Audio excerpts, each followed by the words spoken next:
तो मैं भोपाल से हूँ, भोपाली हूँ, लेकिन इंदौर ज़्यादा दूर नहीं है, तो आपसे कनेक्ट कर सकती हूँ। यहीं की हूँ, मध्य प्रदेश की। सबसे पहले तो ये कहूँगी कि जैसा मैम ने बताया कि मैंने कैसे शुरुआत की, या स्कूल में थोड़ा सा दिमाग में था, तो हाँ, स्कूल में थोड़ा सा कहीं सोचा था, कहीं शायद पढ़ लिया होगा, कहीं सुन लिया होगा कि नहीं IAS ऑफिसर नाम की कोई चीज़ होती है। लेकिन तब ये भी नहीं पता था कि यार UPSC नाम की कोई एग्ज़ाम है, सिविल सर्विस एग्ज़ाम है, उससे और भी पोस्ट में आप सिलेक्ट हो सकते हैं, ऐसा कुछ नॉलेज नहीं था। जब मैं अपने कॉलेज लेवल में आई, जब कॉलेज में एडमिशन लिया, मैंने भोपाल से ही प्राइवेट इंजीनियरिंग कॉलेज से केमिकल इंजीनियरिंग किया है, और उस दौरान मुझे जब मैंने सोचना शुरुआत की कि क्या बनना है, कंटेम्पलेट किया कि एग्जैक्टली क्या करियर चाहती हूँ, तो लगा कि यार कहीं जो पुरानी ड्रीम थी, एक जो सपना था, वो अभी उसको सामने लाना चाहिए। फिर इस बारे में और पढ़ा, और तब खान स्टडी ग्रुप भोपाल में सेंटर वहाँ पे जैसे शुरू हो गया था, तो मेरा जो फाउंडेशन कोर्स है मैंने वहाँ से किया। और इस एग्ज़ाम के बारे में जो चीज़ें मुझे 1-2 साल में समझ में आई हैं, वो कुछ चीज़ें मैं आपसे शेयर करना चाहती हूँ। सबसे पहली चीज़ जो पहले जय और रचना हम दोनों बोल चुके हैं कि कंसिस्टेंसी। आप अगर दिन में, कई बार हमसे सवाल पूछते हैं कि आप कितने घंटे पढ़ाई करते हैं, तो देखिए घंटे मैटर नहीं करते। कोई 17-18 घंटे हमें नहीं पढ़ना है, इतना हम पढ़ भी नहीं सकते। एक दिन पढ़ सकते हैं, दूसरे दिन नहीं पढ़ पाएंगे। 5 से 6 घंटे ही आपको देने हैं या उतने निकालने हैं, पर वो जो वक्त आप अपनी पढ़ाई को देते हो, वो कंसिस्टेंटली आपको रोज़ उतना ही अपने पढ़ाई को देना है। Consistency is the key, that is the first and the most important thing जो आपको ध्यान में रखनी है। दूसरी चीज़ इस एग्ज़ाम में मुझे लगता है इक्वली इम्पॉर्टेंट है, क्योंकि ये जर्नी लंबी होती है। जैसे एग्ज़ाम ही 1 साल तक चलती है, आप प्रीलिम्स देते हैं, फिर आप मेंस देते हैं, आप इंटरव्यू में जाते हैं पर्सनालिटी टेस्ट के लिए, तो एग्ज़ाम 1 साल तक खुद चलती है। उसके पहले मान लीजिए आप 1-1.5-2 साल पहले से प्रिपेयर कर रहे हो, तो ये जर्नी काफ़ी लंबी रहती है। उस जर्नी में मेंटली अपने आप को मोटिवेट रखना, अपने आप को बूस्ट करते रहना, वो भी इक्वली इम्पॉर्टेंट है, और इसीलिए अपने आप पर भरोसा बेहद ज़रूरी है। You need to have a faith in your self कि अगर आपने इसमें कदम रखा है, अगर आपने सोचा है कि आप सिविल सर्विस एग्ज़ाम देना चाहते हैं और देंगे, तो आपको ये ठान के उसमें जाना है कि हाँ, मैं ये कर सकता या कर सकती हूँ। ये एक अपना मोटिवेशन, अपने साथ एक फेथ, बिलीफ अपने ऊपर आपको हमेशा रखना है। कमिंग टू प्रेपरेशन की कैसे तैयारी करनी है, बहुत सारी बातें आप सुन चुके हैं कि आंसर राइटिंग में कैसे करना होता है, आंसर राइटिंग का स्ट्रक्चर कैसा होना चाहिए। तो मैं शुरू में सबसे पहले ये कहूँगी कि मेरे प्रिपरेशन का बेस 2 चीज़ें रहीं। पहला था करंट अफेयर्स। करंट अफेयर्स इसलिए मैंने उसी से शुरुआत की क्योंकि करंट अफेयर्स सबसे इंटरेस्टिंग पार्ट होता है। कई बार आपको हिस्ट्री कभी बोरिंग लगेगी, कई बार आपको लगेगा ज्योग्राफी इतना, कभी हर किसी के अपने अपने फेवरेट्स होते हैं। तो मुझे वो 2 सब्जेक्ट्स लगते थे कि यार इतना मन नहीं करता है, लेकिन न्यूज़पेपर्स और करंट अफेयर्स में जो भी नया चल रहा है वो मुझे हमेशा इंटरेस्टिंग लगता था। इंटरनेशनल रिलेशंस में क्या हो रहा है, क्या सोशल रियलिटीज़ हैं, कहाँ क्या हुआ, उसका क्या इम्पैक्ट पड़ेगा एडमिनिस्ट्रेशन पे और हमारी कंट्री पे, तो उसको आप अपना एक बेस बना सकते हो। आप करंट अफेयर्स बेस्ड प्रिपरेशन कर सकते हैं, इसलिए भी क्योंकि अगर आप मेंस एग्ज़ाम देखेंगे तो काफ़ी डायनामिज्म आ गया है, केवल प्रीलिम्स में नहीं बल्कि जनरल स्टडीज़ पेपर 2, पेपर 3 में भी आप देखेंगे कई सारे ऐसे सवाल हैं जो करंट इवेंट से इंस्पायर्ड होते हैं, उन पे बेस्ड रहते हैं। तो जब आप न्यूज़पेपर बेस्ड, करंट बेस्ड पढ़ाई करते हैं तो वो आपका प्रिपरेशन वहाँ से भी कवर हो सकता है। दूसरी जो चीज़ मैंने जिस पे बहुत फोकस किया वो थी आंसर राइटिंग। तो आंसर राइटिंग का जैसे खान सर बता रहे थे कि आंसर राइटिंग की प्रैक्टिस बहुत की, तो उसके पीछे मेरा ये था कि जब मैं हमेशा प्रीलिम्स का कोई भी पेपर टेस्ट देती थी, हम मॉक टेस्ट देते हैं, तो मॉक टेस्ट देती थी तो हमेशा मेरे मार्क्स करीब 90 to 110, 120, इससे ऊपर मेरे कभी मार्क्स नहीं जाते थे।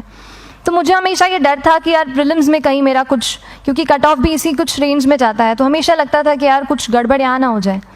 लेकिन जब मैंने आंसर राइटिंग की और मेंस एग्ज़ाम के बारे में जाना, तब मुझे लगा कि आंसर राइटिंग एक ऐसी चीज़ है, मेंस एक ऐसा फेज़ है सिविल सर्विस एग्ज़ाम का जहाँ पे आप अच्छे से तैयारी कर सकते हैं। And if you have written the answers, if you know कि you have covered the points well, if you have included उसमें कुछ आपने facts, international reports, government schemes, आपने कुछ ऐसे उसमें सॉल्व भी डाला है, तो जो रिजल्ट आएगा वो सेटिस्फैक्ट्री ही आएगा, अच्छा ही आएगा। तो मेंस एक ऐसा पार्ट है जिस पे आप काफ़ी बैंक ऑन कर सकते हो। मैं जब पर्सनालिटी टेस्ट भी मैंने दिया तो इस बार भी आप नंबर्स देखेंगे तो आसपास की रैंक के हिसाब से मेरे नंबर्स उसमें कम हैं, लेकिन it is just the general studies and the answer writing part, जो मेंस के जो वो है मार्क्स हैं या मेंस का जो एक फैक्टर रहा, वो मेरे लिए सबसे ज़्यादा इंपॉर्टेंट डिसाइडिंग फैक्टर रहा है। तो अपना एक्सपीरियंस यही बताऊंगी कि आंसर राइटिंग पे आप विशेष फोकस कीजिए।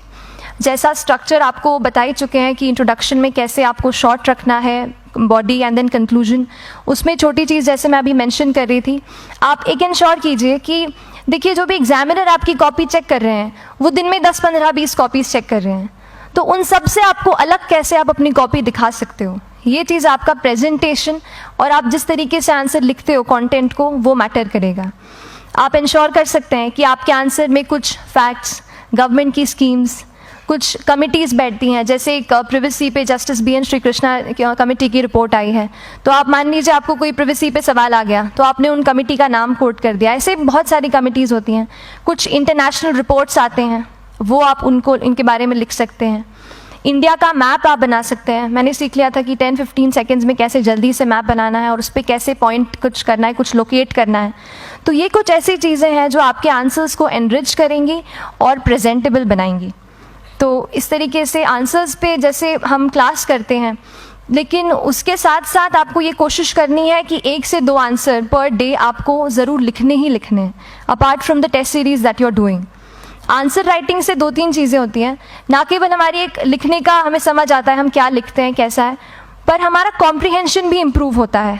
हमें कितना समझ में आया वो भी हमें खुद समझ आता है जब हम आंसर्स लिखते हैं। और इसीलिए आंसर राइटिंग पे आप फोकस कीजिए, 1 से 2 आंसर ज़रूर लिखिए। और आंसर राइटिंग के बाद the third pillar of my preparation जो काफ़ी इंपॉर्टेंट जिसने रोल प्ले किया, that was tests and test series and मॉक्स।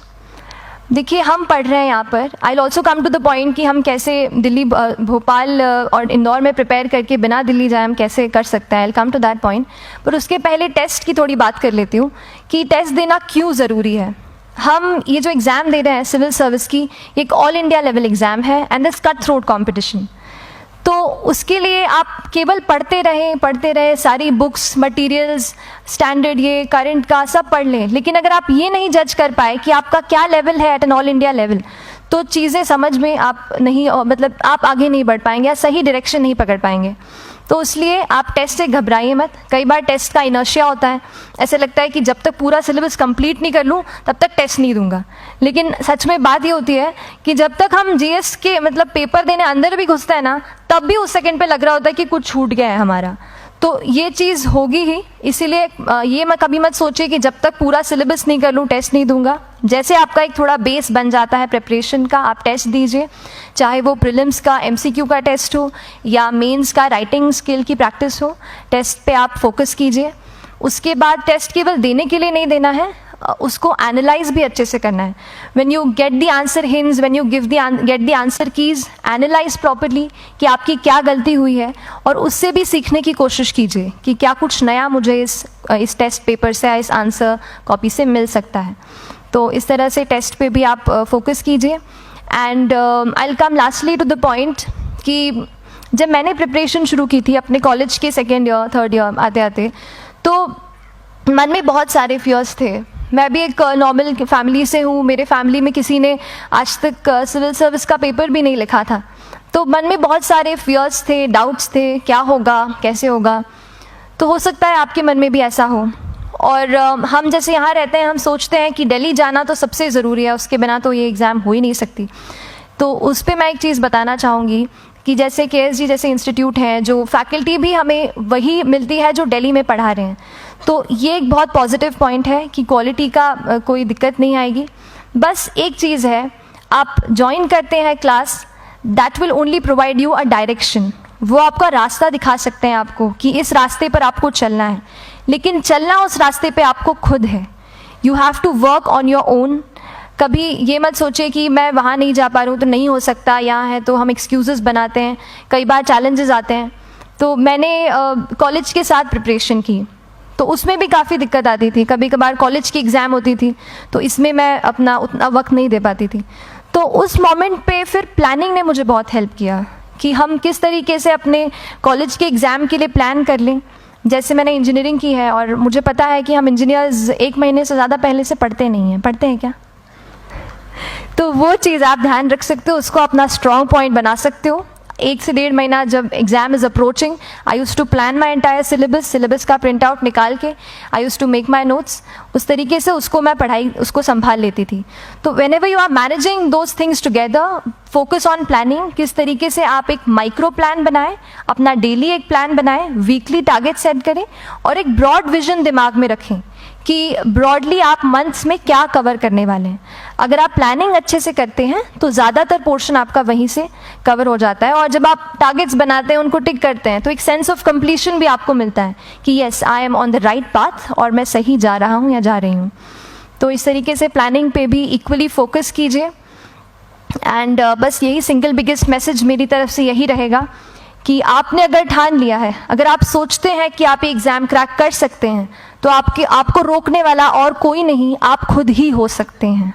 तो खुद आप अपनी रुकावट कभी मत बनिए, एक्सक्यूज़ेस मत बनाइए। ऑब्स्टिकल ज़रूर आएंगे, उन्हें आपको चैलेंज करना है। Challenges are meant to be challenged. तो सही तरीके से अपने ऑब्स्टिकल्स को हैंडल कीजिए, और इस एग्ज़ाम में अगर आप सही स्ट्रैटेजी रखते हैं तो आप अपने एक अटैम्प्ट में ही इसको क्रैक कर सकते हैं। एंड एनीवेज आप जो भी अटैम्प्ट नेक्स्ट रखते हैं, दिल में यही रखिएगा कि जो ये मेरा नेक्स्ट अटैम्प्ट होने वाला है, ये मेरा बेस्ट अटैम्प्ट होने वाला है। कभी भी इस एग्ज़ाम को हाफ हार्टेडली मत दीजिए कि चलो दे के देखता हूँ कैसा है पैटर्न का एग्ज़ाम का। अगर एग्ज़ाम का पैटर्न देखना है ना, तो घर पे 3 घंटा टाइम लगा के एग्ज़ाम दे दो, बस केवल पैटर्न देखने के लिए एग्ज़ाम अटैम्प्ट मत कीजिए। जब आप एग्जामिनेशन हॉल में जा रहे हैं या कोई अटैम्प्ट आपने सेट किया है, तो अपना सब कुछ उस एग्ज़ाम को दीजिए, अपना टाइम, एनर्जी, फोकस, जितना भी करेक्ट आप उसमें पॉजिटिविटी डाल सकते हैं उसको दीजिए, एंड पूरी तैयारी के साथ ही इस पेपर को दीजिए, and I am sure that you will succeed. So till then, all the very best to you and good luck. Thank you so much.